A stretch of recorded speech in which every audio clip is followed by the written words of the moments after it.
inda ma an san ba zai sa hannun ba ne ya gaya ma mutane ba zai sa hannu ba, ya gaya ma 'yan majalisa kuma suna da matakan da za su iya ɗauka, ka gane. Amma wannan shiru ɗin shi bai sa hannu ba, bai ce ba zai sa hannu ba. Lokaci na tafiya, hukumar zaɓe tana kawaici ne, ba ta son ta nuna ɓaro-ɓaro cewa rashin sa hannun nan ba zai zama ma ƙasa, ba ita ba, zai zama ma ƙasa matsala, domin ba za su fito da ayarin shirye-shirye ba sai sun tabbatar shin wata irin doka ne aka fito da ita. Nan an gyara, zai shafi tsarin da za su fito da shi, nan ba a gyara ba, ba zai yiwu ba.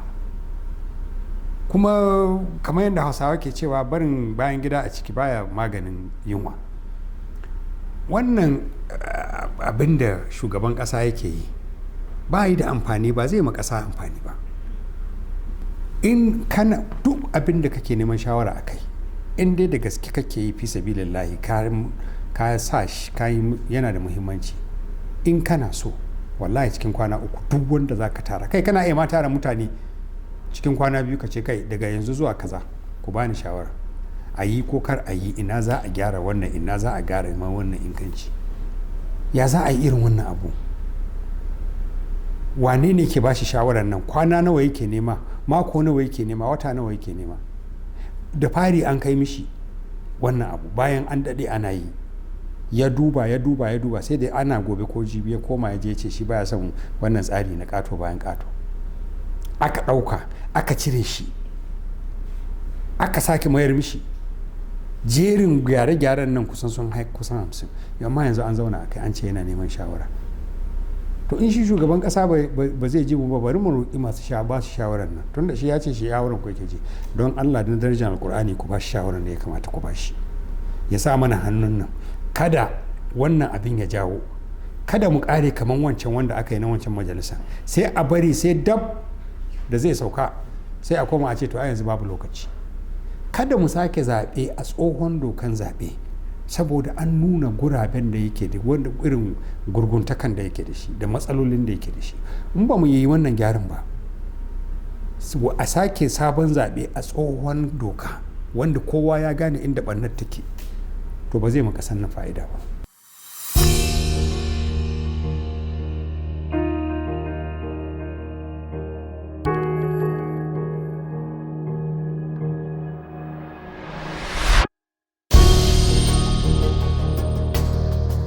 To bari dai maka gyara, ba jan kafa yake ba, zaune yake cap dirshan.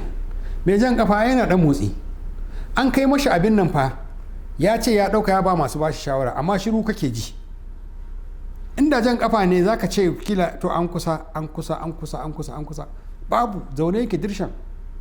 Sannan kuma mun san da wanda yake yi, duk abin da jama'a suka yi bai fi dai hukumar zaɓe ba, ita ta san matsalar da ke tare da a sakar mata doka dab da ya kusanta da shirye-shiryen da za a yi.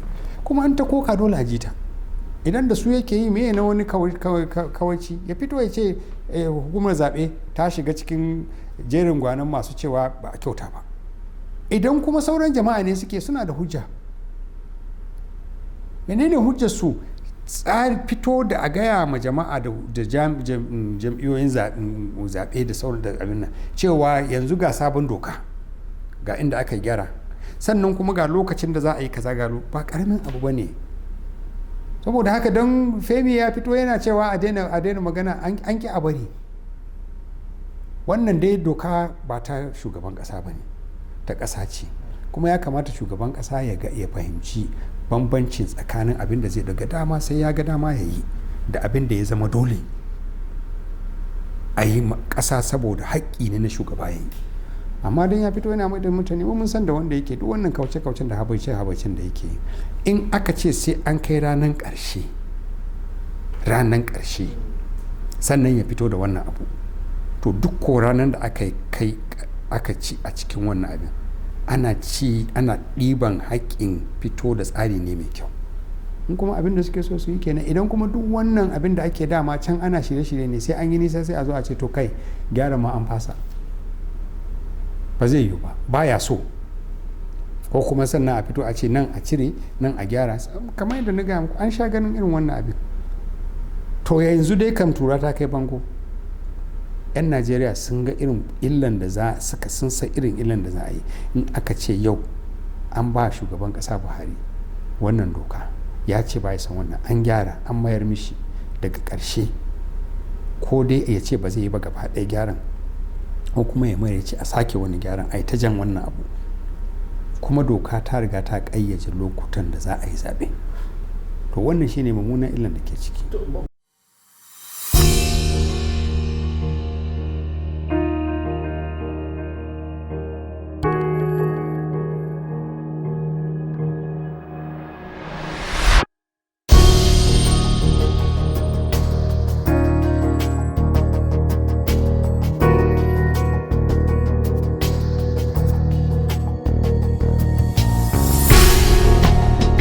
An ce juma'an da za ta yi albarka dai daga laraba ake gane.